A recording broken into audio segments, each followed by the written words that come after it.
So guys, the class today I'm gonna explain some fundamentals from the back, okay, how to control the back and how to maintain the back. Okay, we'll go over some very basic stuff, okay, but it's really important in order to keep your control and try to, after that, work your submission attack, okay? So first I'm gonna explain about the upper body control. So when I start to attach my chest at the back, it's super important to stay with your chest on the back and your head on one side close to the shoulder, okay? So try to don't like a be high, try to stay lower, okay? When I start to get my seatbelt grip, what is important? Isolate the shoulders of my partner, okay? So the underhook side, when I get the underhook side, I'm gonna try to use my wrist to start to pulling his shoulder close to my chest, okay? The overhook side, when I start to get the overhook, my elbow is gonna control the other side of his shoulder. So that's gonna be the control I'm gonna have. I'm gonna link my hands. When I link my hands, I like to turn my hands palm facing this way. Okay, my toe is gonna be facing down, and I'm gonna grab on top of my hands. If you guys notice, my seatbelt is no lower here. Okay, lower my seatbelt are, easier it is to the person start to defend.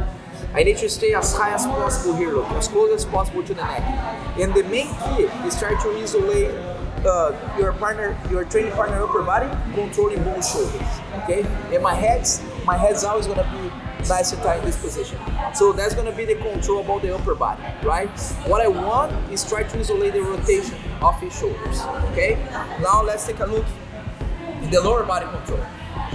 When I get my hooks, I don't wanna have my hooks shallow, okay? Shallow my hook are, easier release to him take off. I need to try to go as deep as I can with my hooks. Okay, a really important principle is try to connect your heels. Okay, don't walk your feet, but connect your heels and maintain your knees attached on the side of the hips.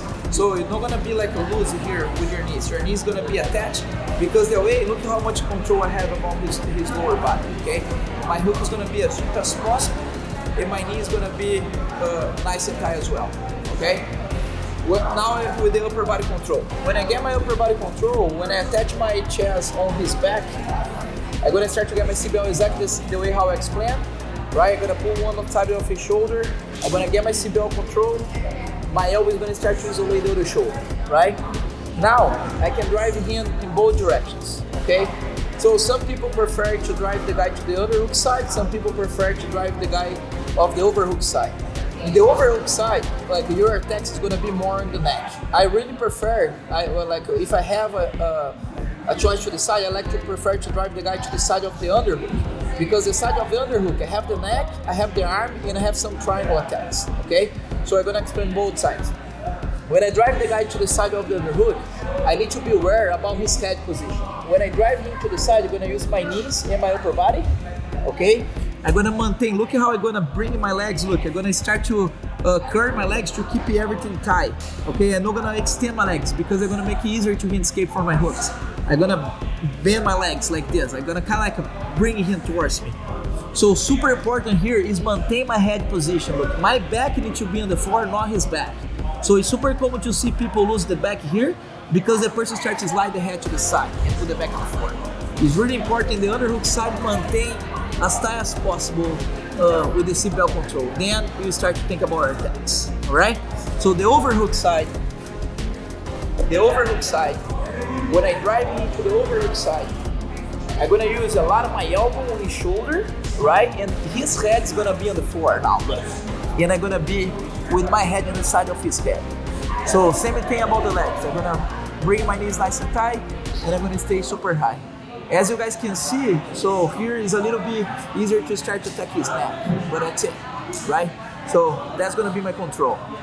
So always be aware about don't let your hooks start to lose pressure and control, because every time your hooks start to lose pressure, the person starts to slip out, okay? So it's pretty much this. The other thing I really like it from the back, every time I have opportunity, doesn't matter side, okay? After, especially if the competition, after I score the points off the back, I like to cross my leg.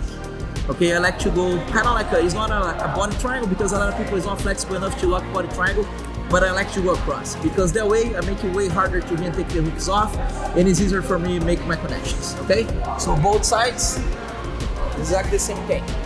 I do a little step on the hips, I do a little hip skip out, my leg go across, and if I can, I make a hook and I reinforce this control stepping on my own foot.